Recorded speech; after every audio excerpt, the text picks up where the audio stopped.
सिलीगुड़ी विधानसभा क्षेत्र से बीजेपी उम्मीदवार शंकर घोष कहते हैं, मैंने आज अपने वोट के अधिकार का इस्तेमाल किया है। मैं सभी से अपील करता हूं कि वे भी अपने वोट के अधिकार का इस्तेमाल करें। पश्चिम बंगाल के गौरव को वापस लाने के लिए वोट दें, हमारे भविष्य को सुरक्षित करने के लिए वोट दें। केंद्रीय बल बहुत अच्छा काम कर रहे हैं।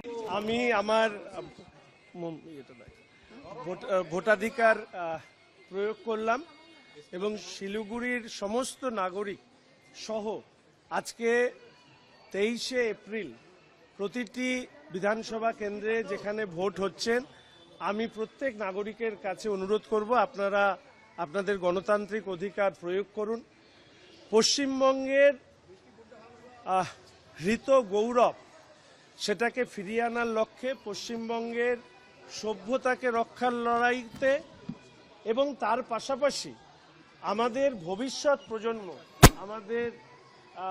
ভবিষ্যৎ প্রজন্মকে একটা সুরক্ষিত পশ্চিমবঙ্গ উপহার দিতে আপনারা ভোটাধিকার প্রয়োগ করুন।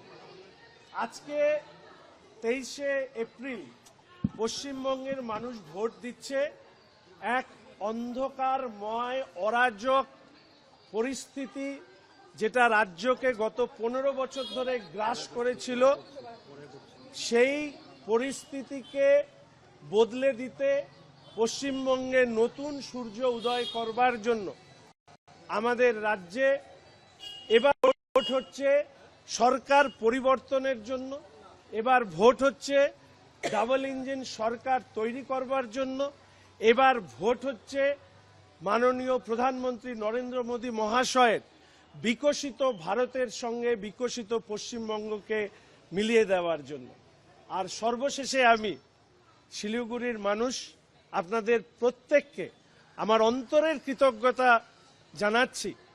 কালো পয়সার ছড়াছড়ির মাঝখানে দাঁড়িয়ে শুধুমাত্র ভালোবাসার ঝুলি হাতে নিয়ে আমি আপনাদের কাছে পৌঁছেছি।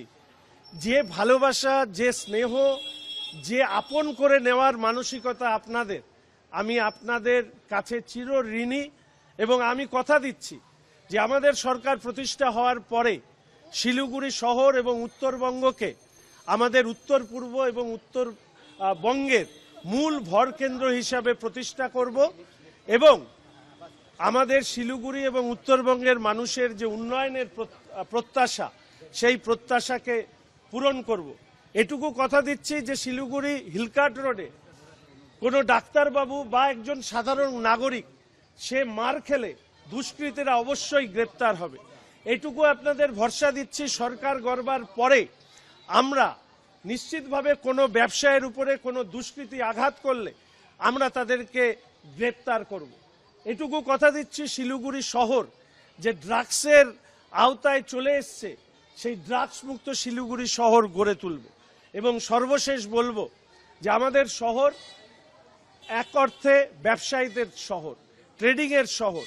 শিলিগুড়ি শহরে আমার লক্ষ্য থাকবে যে আমাদের শিলিগুড়ি শহরের গড়পড়তায় মানুষের ইনকাম 10 থেকে 12 হাজারের বদলে আমরা চেষ্টা করব 20 থেকে 22 হাজার টাকা গড়পড়তায় অ্যাভারেজ ইনকামে নিয়ে যাওয়ার।